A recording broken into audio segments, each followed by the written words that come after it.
Alors bonjour à tous, aujourd'hui nous continuons notre lecture de la chaîne d'or et nous en sommes rendus au verset 24 à 25 du chapitre 10 de l'évangile selon saint Matthieu.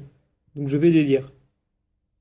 Il n'y a pas de disciple au-dessus du maître ni de serviteur au-dessus de son seigneur. Il suffit au disciple d'être comme son maître et au serviteur comme son seigneur. S'ils ont appelé le maître de maison Belzéboul, combien plus les gens de la maison? Alors, commençons tout de suite par un rappel de saint Jean Chrysostome. Il nous indique qu'aux persécutions dont il vient de parler, donc dont le Christ vient de parler, devait se joindre la diffamation et la calomnie, qui seraient, pour les apôtres, le supplice le plus pénible en les atteignant jusque dans leur réputation. Il leur apporte donc, pour consolation, son propre exemple, et leur rappelle tout ce qu'on a osé dire de lui, consolation qui pour eux était sans égale. En effet, nous dit saint Hilaire, le Seigneur, la lumière éternelle, le chef des croyants, le Père de l'immortalité, révèle par avance à ses disciples les consolations qui adouciront un jour leurs épreuves, afin de nous faire embrasser avec ardeur, comme un titre de gloire, cette carrière qui nous rend les égaux du Seigneur par les souffrances. C'est pour cela qu'il ajoute, le disciple n'est pas au-dessus du maître ni le serviteur.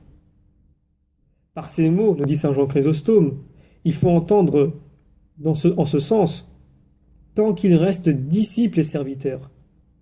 Alors, il n'est pas au-dessus de son maître et de son seigneur quant à l'honneur auquel il peut aspirer. Et il indique, ne m'objectez pas ici de rares exceptions. Ces paroles doivent s'entendre de ce qui arrive le plus ordinairement. Saint Rémy ajoute ceci. Le maître et le seigneur, c'est lui-même. Par le serviteur et le disciple, il veut désigner ses apôtres. Et donc nous tirons ce commentaire de la glose. Telle est la leçon qu'il veut faire à ses disciples. Ne vous irritez pas de souffrir ce que je souffre, car je suis votre maître et je vous enseigne ce qui doit vous être utile. Saint Rémy nous fait cette précision.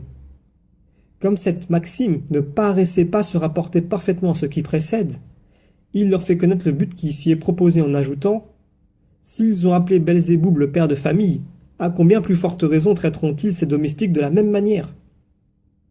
Il ne dit pas serviteur, mais c'est domestique, nous dit saint Jean Chrysostome. Les gens de sa maison, pour exprimer dans quelle intimité il est avec eux, comme il le dit ailleurs. Je ne vous appellerai plus mes serviteurs, mais mes amis.